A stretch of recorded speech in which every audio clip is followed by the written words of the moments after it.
10,000 രൂപയുടെ ചുരിദാർ വേണമെന്ന് എന്താ അത്ര നിർബന്ധം? 1000 രൂപയ്ക്കും ചുരിദാർ കിട്ടും. 1000 രൂപയുടെ ചുരിദാറോ? അതിന്റെ പട്ടിയിടും. എന്നാ പട്ടിയെ കൊണ്ടുവാ, അതിന് കൊടുക്കാം.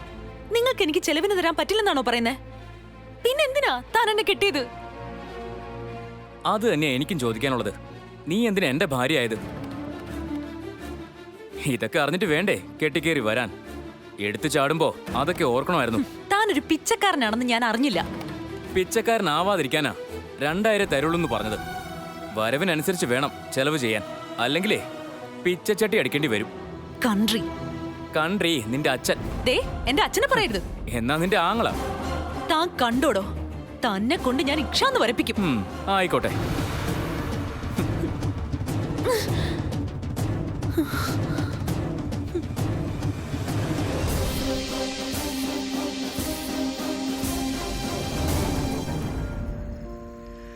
കാത്തു കാത്തു നിൽപ്പൂ ഒന്നിങ്ങു നോക്കുമോ വാർത്തിങ്കളേ. ഗൗരി, എനിക്കൊരു സംശയം. ജോലിയും വരുമാനമൊന്നും ഇല്ലാത്തൊരാളെ നീ കല്യാണം കഴിക്കോ? അയ്യോ, ഒരിക്കലുമില്ല. എന്നാ ചിലരുണ്ട്. ജോലിയും കൂലിയും ഒന്നും ഒരു പ്രശ്നമല്ല, ചാടിക്കേറി കെട്ടും. എന്നിട്ട് ഒരു ഉളുപ്പുമില്ലാതെ മറ്റുള്ളവർ അധ്വാനിച്ചുണ്ടാക്കുന്നതിൽ നിന്ന് കഴിക്കുകയും ചെയ്യും. വേദ ആരെ ഉദ്ദേശിച്ചേ? അതാരെങ്കിലും ആയിക്കോട്ടെ. ഭർത്താവിന് വരുമാനമൊന്നും ഇല്ലാന്ന് അറിയാമെങ്കിലും ചില ഭാര്യമാരുടെ ഭാവം കാണണം. ഓ, അവരുടെ വിചാരം അവരായി ഈ ലോകം ഭരിക്കുന്നതെന്നാ. ഈ കുത്തുവാക്ക് പറയുന്നൊന്ന് അവസാനിപ്പിച്ചൂടെ വേദേ? ഞാൻ കുത്തുവാക്കാണോ പറയുന്നത്? ഉള്ളതല്ലേ.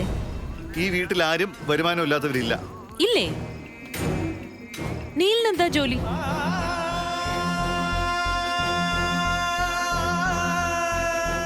എന്താടി നിന്റെ ഭർത്താവിന്റെ ജോലി? എന്റെ ഭർത്താവ് അച്ഛനും കൂടി കഷ്ടപ്പെട്ടുണ്ടാക്കുന്നതിന്ന് ഓഹരി പറ്റുമ്പോ യാതൊരു കുറ്റബോധവും തോന്നാറില്ലേ നിനക്ക്? ഇവിടെ ആരും കണക്ക് പറയണ്ട. നിന്റെ ഭർത്താവിന്റെ ശമ്പളത്തിൽ നിന്നൊന്നുമല്ലല്ലോ എന്റെ മോൻ എടുക്കുന്നത്. ഇത്തരം അച്ഛന്മാരാ മക്കളെ വഷളാക്കുന്നത്. നീലൊരു ആക്ടറാ. അവൻ അവന്റേതായിട്ടുള്ള വരുമാനമുണ്ട്. എന്നിട്ട് എവിടെ? നീലിന്റെ വരുമാനത്തെക്കുറിച്ച് എനിക്കറിയാവുന്നിടത്തോളം വേറെ ആർക്കും അറിയില്ലല്ലോ. പണ്ട് ഭക്ഷണം കഴിക്കാൻ ഏതെങ്കിലും റെസ്റ്റോറന്റിൽ കയറുമ്പോ അതിന്റെ ബില്ല് മിക്കവാറും ഞാനാ കൊടുത്തിരുന്നത്. ആ അവസ്ഥയിന്ന് ഒട്ടും മുമ്പോട്ട് പോയിട്ടൊന്നും ഇല്ലല്ലോ. ഒരു കല്യാണം കഴിഞ്ഞു എന്നല്ലാതെ മറ്റുള്ളവരുടെ വിയർപ്പിന്റെ പങ്ക് പറ്റിക്കോ? എനിക്ക് കുഴപ്പമൊന്നുമില്ല. പക്ഷെ അങ്ങനെ ചെയ്തിട്ട് ഭരിക്കാൻ വരരുത്. എന്നെയാണോ നീ ഉദ്ദേശിച്ചത്? എന്താ ശരിയല്ലേ? നിന്റെ ഭർത്താവിന് എന്ത് വരുമാനം ഉണ്ടായിട്ടാ നീ ഈ വീട്ടില് രാജ്ഞിയെ പോലെ ജീവിക്കുന്നത്? മതി പറഞ്ഞത്. മേലാൽ ഇത്തരം കണക്കുകളൊന്നും ഒരാൾ ഈ വീട്ടിൽ മിണ്ടിപ്പോരുത്. നീല് നടനാവണമെന്ന് പറഞ്ഞിരിക്കുന്നുണ്ടാ ജോലി ചെയ്യാത്തത്. ഇതൊക്കെ ഞാൻ ഉണ്ടാക്കിയതാ. അവൻ ജോലി ചെയ്തില്ലെങ്കിലും അവനത് ഉപയോഗിക്കാം. എന്നാ നാളെ മുതല് ഗിരിയും ജോലി ചെയ്യണ്ട. എന്തെങ്കിലും സ്വപ്നത്തിന്റെ പേരും പറഞ്ഞ് മുഴുവൻ സമയവും ഇതിനകത്ത് തന്നെ ഇരിക്കട്ടെ. നീ മനഃപൂർവ്വം പ്രശ്നം ഉണ്ടാക്കുക. ഇത് അവസാനം നിനക്ക് തന്നെ ദോഷമായിട്ട് വരും. നോക്കിക്കോ, മറക്കണ്ട. ഞാൻ പറഞ്ഞത് ന്യായമാ അല്ലെന്ന് ആരെങ്കിലും പറയട്ടെ. കണ്ടില്ലേ തലയും കുനിച്ചിരിക്കുന്നത്? മനസ്സിലാകേണ്ടവർക്ക് എല്ലാം മനസ്സിലാവുന്നുണ്ട്. ആണുങ്ങളായ ജോലി ചെയ്യണം, അല്ലാതെ ഒരുമാതിരി. മതിയടി പറഞ്ഞത്. നീ കൂടുതൽ വിളച്ചിലെടുക്കണ്ട. എടുത്താ നീ എന്ത് ചെയ്യും? ഉത്തരം മുട്ടുമ്പോ വഴക്കിന് വരുന്നതാണല്ലോ നിന്റെ രീതി. എങ്കിലേ നിന്റെ ഭർത്താവിനോട് പോയി വഴക്കിട്. ഓസിന് തിന്നുന്ന അയാളാ, പിന്നെ നീയും. ആരെങ്കിലും അത് ചോദിക്കുമ്പോ ദേഷ്യം വന്നിട്ടൊന്നും കാര്യമില്ല. നാണം വേണം, നാണം. അതെങ്ങനെയാ? മറ്റൊരാളിന്റെ കാമുകനെ അടിച്ചെടുത്തവളല്ലേ. ഇതിൽ കൂടുതൽ എന്ത് പ്രതീക്ഷിക്കാൻ? ഇതിനുള്ള മറുപടി ഞാൻ നിനക്ക് തരുന്നുണ്ട്.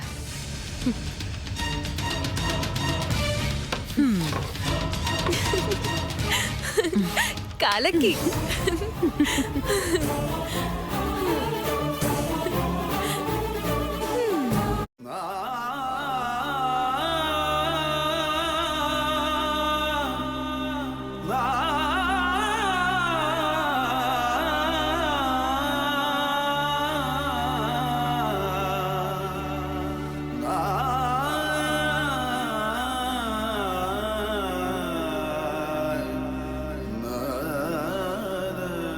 അവള് പറഞ്ഞതോർത്തൊന്നും ഏട്ടൻ വിഷമിക്കണ്ട.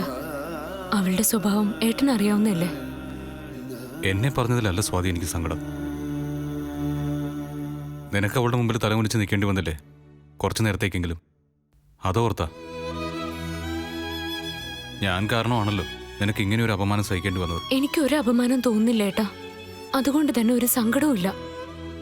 അവൾ അങ്ങനെ പറഞ്ഞത് എന്തുകൊണ്ടാണെന്ന് എനിക്ക് നന്നായിട്ട് അറിയാം. അവൾക്ക് എപ്പോഴും ഈ വീട്ടിലൊരു പ്രശ്നം ഉണ്ടാക്കിക്കൊണ്ടേയിരിക്കണം. ഇപ്പൊ ഇങ്ങനൊരു വിഷയം കിട്ടിയതുകൊണ്ട് അത് പറഞ്ഞു. നാളെ വേറൊന്നായിരിക്കും. നമ്മൾ അത് കേട്ട് സങ്കടപ്പെടാൻ നിന്നാ അതിനെ നേരം കാണൂ. അതല്ല, പറഞ്ഞത് അവളാണെങ്കിലും പറഞ്ഞ കാര്യം സത്യമല്ലേ? വിവാഹം കഴിഞ്ഞിട്ട് എത്ര നാളായി? നാളിതുവരെ ആയിട്ടും എൻ്റേതെന്ന് പറയാൻ ഞാൻ എന്താ ഉണ്ടാക്കിയിട്ടുള്ളത്? അച്ഛൻ്റെ ചെലവിൽ കഴിയുന്നു. അതല്ലേ ഇപ്പോഴുള്ള എൻ്റെ യോഗ്യത? അതില് അച്ഛനടക്കം ആർക്കും പരാതിയില്ലല്ലോ. ഇപ്പോഴില്ല, നാളെ ഉണ്ടായിക്കൊള്ളണമെന്നുമില്ല. എന്നാലും ഞാനൊരാണല്ലേ, ഇപ്പൊ ഭർത്താവുമാണ്. സ്വന്തം നിലയിലൊരു വരുമാനം എനിക്കുണ്ടായില്ലേ പറ്റൂ. സിനിമ സ്വപ്നം കണ്ടല്ലേ ഏട്ടാ നമ്മൾ കഴിയുന്നത്. അത് വരുന്നത് വരെ നമ്മൾ കാത്തിരുന്നല്ലേ പറ്റൂ.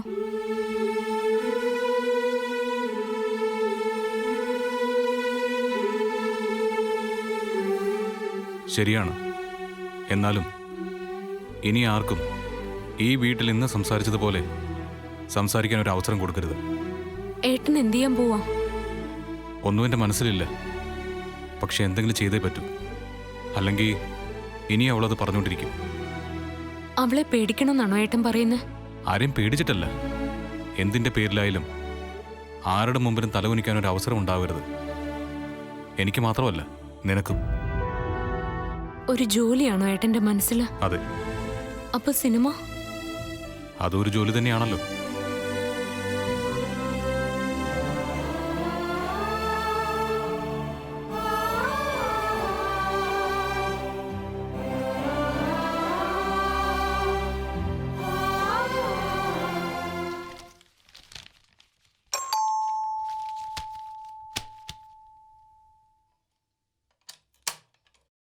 ആ നീലോ? Hello sir. സർപ്രൈസ് വിസിറ്റ് ആണല്ലോ. വാ ഇരിക്ക്. ഇരിക്ക്. നമ്മൾ ഉടനെ തുടങ്ങാൻ പോവാ. ലൊക്കേഷനൊക്കെ തീരുമാനിച്ചു വരുന്നു. ചില ആർട്ടിസ്റ്റുകളുടെ ഡേറ്റും കൂടെ കൺഫേം ആവാനുണ്ട്. അതിന്റെ ഡിലേയാ. തന്റെ മുഖം എന്താ വല്ലാതിരിക്കുന്നത്? അത് എന്താണെങ്കിലും പറഞ്ഞോ. തനിക്കൊരു പ്രശ്നം വന്നാ അതിപ്പോ എന്റെയും കൂടി പ്രശ്നമാ. എന്റെ ഭാഗത്തുനിന്ന് എന്ത് സഹായവും പ്രതീക്ഷിക്കാം.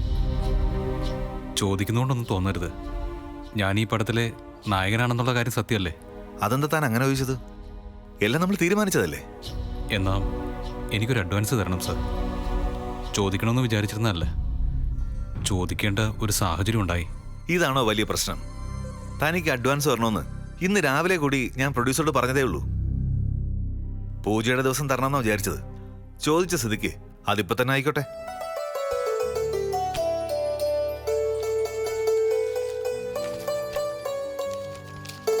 നീൽ മകേഷ് എന്ന് തന്നെയല്ലേ പേര്? ആ അതെ സർ.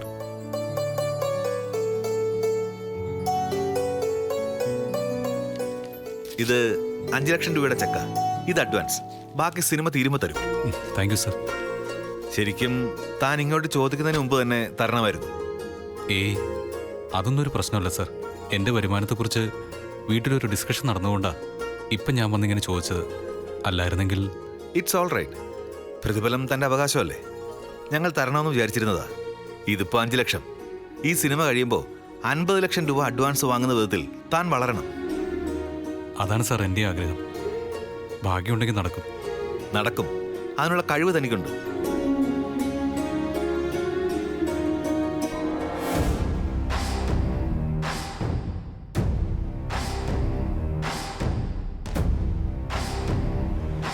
നീ ഏട്ടന് വരുമാനം ഉണ്ടോന്ന് ചോദിച്ചില്ലേ? ചോദിച്ചു. ദാ കിടക്കുന്നു ഏട്ടന് കിട്ടിയ ശമ്പളം. എടുത്ത് നോക്ക്. ഇത് 5 ലക്ഷം രൂപയുണ്ടല്ലോ. ഇത് അഡ്വാൻസ്. യഥാർത്ഥ പ്രതിഫലം പുറകെ വരും. ഇതാടി ഒരു കലാകാരനും മറ്റുള്ളവരും തമ്മിലുള്ള വ്യത്യാസം. ഇപ്പൊ അഭിനയിക്കാൻ പോകുന്ന പടം ഹിറ്റായാ അറിയാലോ ഏട്ടൻ എവിടെ ചെന്ന് നിൽക്കൂന്ന്. ഏട്ടൻ വളരുന്നതിനനുസരിച്ച് പ്രതിഫലവും വളരും. നല്ലത്. അങ്ങനെ തന്നെ വേണം. നിന്റെ ആശീർവാദമൊന്നും വേണ്ട. ഈ ചെക്ക് മാറിക്കഴിയുമ്പോ നിനക്ക് ഏട്ടനൊരു ചെക്ക് തരുന്നുണ്ട്. ഒന്നും എഴുതാത്തൊരു ചെക്ക്. എന്തിനാന്നറിയോ? നീ നേരത്തെ പറഞ്ഞില്ലേ, പണ്ട് ഹോട്ടലില് ഭക്ഷണം കഴിക്കാൻ കയറുമ്പോ ബില്ല് നീയാ കൊടുക്കാറുണ്ടായിരുന്നേന്ന്. ആ പണവും അതിന്റെ പലിശയുടെ പലിശയും എഴുതിയെടുക്കാൻ. പണ്ട് ചെയ്ത സഹായങ്ങള് വിളിച്ചു പറയുന്നവരാരോ അവരോളം വൃത്തികെട്ടവര് ഈ ലോകത്ത് വേറെ ആരുമില്ലടി. ആ കടം തീർക്കാനാ ഏട്ടന്റെ തീരുമാനം. എനിക്ക് കാശൊന്നും വേണ്ട. കാശ് കിട്ടാൻ വേണ്ടിയിട്ടല്ല ഞാനത് പറഞ്ഞത്. ഞങ്ങൾക്കാരുടെയും ഒരു ഔദാര്യവും വേണ്ടെങ്കിലോ? ഞങ്ങളോ? എന്നു മുതലാ ഈ ഞങ്ങളുണ്ടായത്? ഒരേ കാറില് നീലിമൊത്ത് അടുത്തടുത്ത സീറ്റിലിരുന്ന് AC-യുടെ തണുപ്പിൽ സഞ്ചരിക്കുമ്പോ പോലും ഞാനൊരിക്കലും പറഞ്ഞിട്ടില്ല ഞങ്ങളെന്ന്. നിനക്കിപ്പോ അങ്ങനെ പറയാൻ കഴിയുന്നുണ്ടെങ്കിൽ അത് ഞാൻ തന്ന ഔദാര്യമാണെന്ന് മനസ്സിലാക്കണം. വാക്കുകൾ ഉപയോഗിക്കുമ്പോ സൂക്ഷിച്ചുപയോഗിക്കണം. ചിലപ്പോ അത് നിന്നെ തന്നെ തിരിഞ്ഞു കൊത്തും. തിരിഞ്ഞു കൊത്താൻ പോകുന്നത് നിന്നെയാ, വാക്കുകളല്ല, സ്വന്തം ജീവിതം. ആ തിരിച്ചടി അധികം വൈകാതെ തന്നെ കാണാം. ഒരു 5 ലക്ഷം രൂപയുടെ ചെക്ക് കിട്ടിയപ്പോ നീ താഴത്തൊന്നും അല്ലല്ലോ. കലാകാരന്റെ കാശാ. ഇതിന് വല്ല ഉറപ്പുണ്ടോ? നെകളിക്കില്ലേ പെണ്ണെ, കരയേണ്ടി വരും. നീ എന്നെ എന്ത് ചെയ്യും? ചെയ്യാനുള്ളത് ഇപ്പൊ ചെയ്യടി, ചെയ്യ. എല്ലാം ക്ഷമിക്കുന്നതേ ഗിരിയെ ഓർത്താ. അതൊരു വളമായിട്ടെടുത്താ വലിച്ചു കയറി അടുപ്പത്തിട്ട് കത്തിക്കും ഞാൻ. ഇനി എങ്ങാനും കാശിന്റെ കാര്യം പറഞ്ഞ് ഏട്ടനെ അപമാനിച്ചാ വെച്ചേക്കില്ല ഞാൻ. കേട്ടോടി ഉണ്ടക്കണ്ണി. എന്താടി നോക്കി പേടിപ്പിക്കുന്നു? 2 കണ്ണും ഞാൻ കുത്തി പൊട്ടിക്കട്ടെന്ന്. നിലത്ത് നിന്നോണം. നെകളിപ്പ് എനിക്കല്ല, നിനക്കാ. അത് അവസാനിപ്പിക്കാനും എനിക്കറിയാം.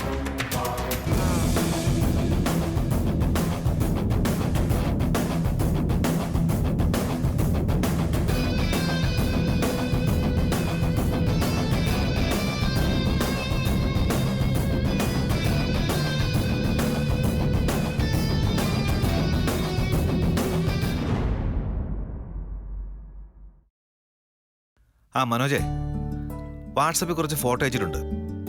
ആ കുട്ടിയെ സിസ്റ്റർ ആക്കിക്കൂടെ? ചേരില്ലേ? ആ ഓക്കെ, വേറെ നോക്കാം. ആ പിന്നെ വിളിക്കാം.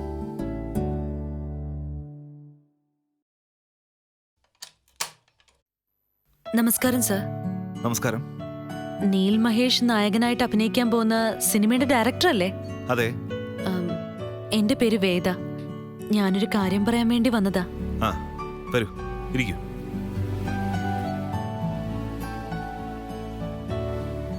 ആ പറയൂ, എന്താ കുട്ടിക്ക് പറയാനുള്ളത്? ഒരുപാട് നാളത്തെ കാത്തിരിപ്പിന് ശേഷമാ സർ നീലിനൊരു അവസരം കിട്ടുന്നത്. പണ്ട് 3-4 അവസരങ്ങൾ കിട്ടിയതാ. അതൊക്കെ പല കാരണങ്ങൾ കൊണ്ട് നഷ്ടപ്പെട്ടു പോയി. ചില അസൂയക്കാര് അത് നീലിന് ഭാഗ്യമില്ലാത്തതുകൊണ്ട് പോയതാണെന്ന് പറയും. നീൽ മഹേഷ് അൺലക്കി ആയൊരു നടനാണെന്ന് പറയും. അങ്ങനെ ആരെങ്കിലും നിങ്ങളുടെ അടുത്ത് വന്ന് പറഞ്ഞാ അത് വിശ്വസിക്കരുത്. മനസ്സിലായില്ല. ഓരോ പടത്തിൽ അഭിനയിക്കാൻ വിളിക്കുമ്പോഴും നീല് വിചാരിക്കും തന്റെ അവസരം വന്നൂന്ന്.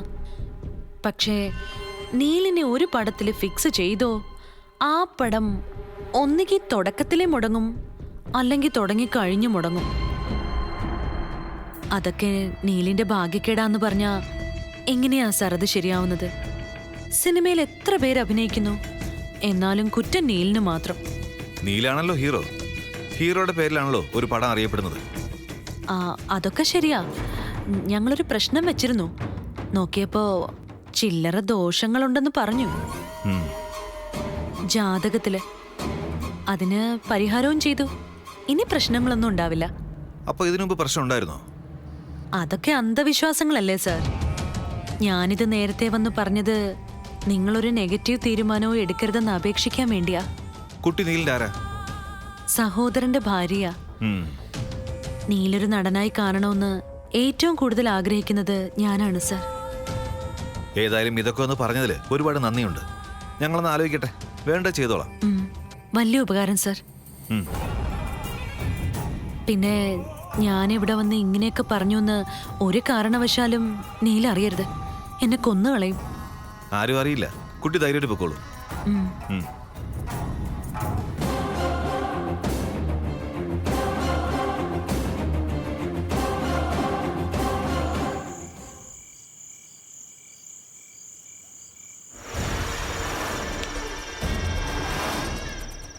ചെക്ക്.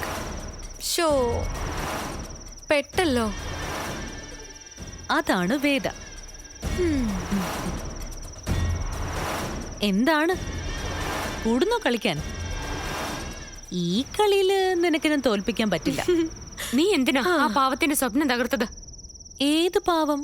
എന്ത് സ്വപ്നം? ഏട്ടനെ സിനിമയിൽ നിന്ന് മാറ്റി ആ ചെക്കും തിരിച്ചു കൊടുക്കേണ്ടി വന്നു. ഏട്ടന് ഭാഗ്യമില്ല അത്ര. എനിക്ക് ഉറപ്പാ നീ ആയിരിക്കും അത് ചെന്ന് പറഞ്ഞിട്ടുണ്ടാവുകയെന്ന്. നീയാ എല്ലാം കലക്കിയത്. ഞാനോ? ഞാനൊന്നും പറഞ്ഞിട്ടില്ല. എന്തിനാ പറയുന്നത്? നിനക്ക് തെറ്റിയതാ. എനിക്ക് തെറ്റില്ല. നിന്റെ അസൂയ, എന്നോടും ഏട്ടനോടുള്ള പക, അതാ നിന്നെ കൊണ്ട് ഇതൊക്കെ ചെയ്യിപ്പിച്ചത്. എന്താ തെളിവ്? നിന്റെ കയ്യില് എന്തെങ്കിലും തെളിവുണ്ടോ? ഒരാരോപണം ഉന്നയിക്കുമ്പോ തെളിവ് വേണം.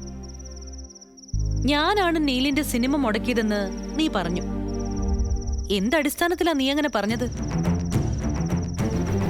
സിനിമയുടെ ഡയറക്ടർ നിന്നോട് പറഞ്ഞോ? പ്രൊഡ്യൂസർ നിന്നോട് പറഞ്ഞോ? വെറുതെ എന്റെ മെക്കിട്ട് കയറാൻ വന്നാലുണ്ടല്ലോ. നീയാണ് മുടക്കിയതെന്ന് ഞാൻ തെളിയിച്ചാലോ? എങ്ങനെ തെളിയിക്കും? തെളിയിച്ചാലോ? എനിക്ക് സിനിമ മുടക്കേണ്ട ഒരാവശ്യമില്ല. വേദ അങ്ങനെ ഒന്നും ചെയ്യില്ല. നീല രക്ഷപ്പെട്ട് കാണണമെന്ന് ആഗ്രഹിക്കുന്ന ഒരാളാ വേദ. നീ മിണ്ടരുത്. ഇത് ഞങ്ങൾ തമ്മിലുള്ള പ്രശ്നോ? ഞങ്ങൾ തമ്മിൽ തീർത്തോളാം. ഞാൻ നിന്നോട് ഗുസ്തി പിടിക്കാനൊന്നുമില്ല. നീലിന് സമയമായിട്ടുണ്ടാവില്ല, അതുകൊണ്ട് മുടങ്ങി. നേരത്തെ മുടങ്ങിയിട്ടുണ്ടല്ലോ. അത് ഞാൻ കാരണമാണോ? പണ്ടത്തെ പോലെ അല്ല. ഇതെല്ലാം ശരിയായതാ. അഡ്വാൻസും കിട്ടിയതാ. അപ്പോഴാ ഇങ്ങനെ ഒരു തടസ്സം. അതിന് എന്റെ നെഞ്ചത്തേക്ക് കുതിര കയറിയിട്ട് എന്താ പ്രയോജനം? അല്ലെങ്കിലും നിന്നെ കെട്ടിയതോടെ നീലിന്റെ ലൈഫ് കഴിഞ്ഞു. എടീ, ഭാര്യമാർക്ക് ഐശ്വര്യം വേണം, എങ്കിലേ ഭർത്താക്കന്മാർക്ക് നന്മ വരും. തോന്നിയാസം കാണിച്ചിട്ട് നിന്ന് ന്യായീകരിക്കുന്നോ? നിനക്ക് ധൈര്യമുണ്ടോ ആ ഡയറക്ടറുടെ മുമ്പിൽ എന്റെ കൂടെ വരാൻ? അവിടെ വെച്ച് ചോദിക്കാം. അപ്പൊ അറിയാലോ ആരാ ചെന്ന് പറഞ്ഞേന്ന്. പിന്നെ നിന്റെ സംശയം തീർക്കാൻ കണ്ണീ കണ്ടവന്മാരുടെയൊക്കെ മുമ്പില് വന്ന് നിക്കാൻ പോവല്ലേ ഞാൻ? കടന്നു പോടി. എനിക്ക് സൗകര്യമില്ല അതിനൊന്നും.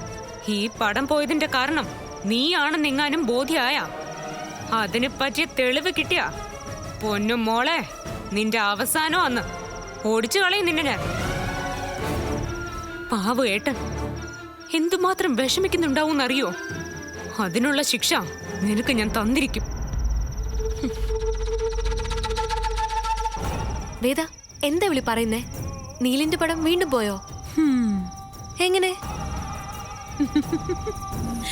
ഒരു ചെറിയ പാര, അന്ധവിശ്വാസം, അതേറ്റു. അയ്യോ എന്റെ ദൈവമേ, ഇതെങ്ങാനോ സ്വാതി അറിഞ്ഞ? അറിയില്ലല്ലോ. ഒരാളും ഒരാളോടും പറയില്ല. പക്ഷെ വേണ്ടായിരുന്നു. നമ്മുടെ നീലല്ലേ. നീല് രക്ഷപ്പെട്ട നമുക്കും കൂടിയല്ല അതിന്റെ ക്രെഡിറ്റ്.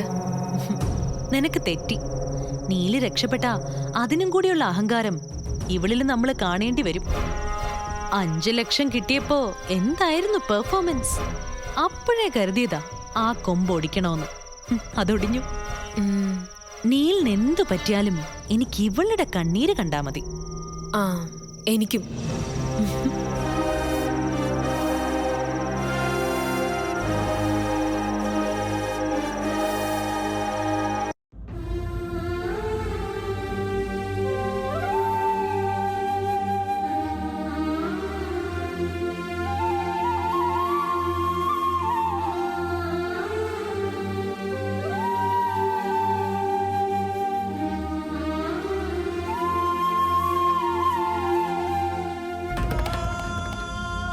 മോനെ,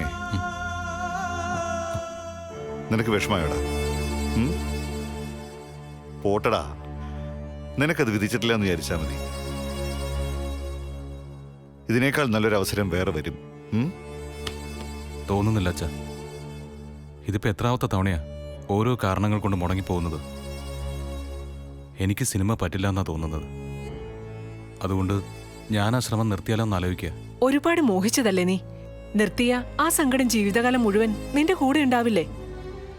സഹിക്കും. ആഗ്രഹിച്ചത് മുഴുവൻ നേടാൻ പറ്റണമെന്നില്ലല്ലോ. നമുക്ക് ആ സംവിധായകനെ പോയെന്ന് കണ്ടാലോ? അതൊന്നും വേണ്ട.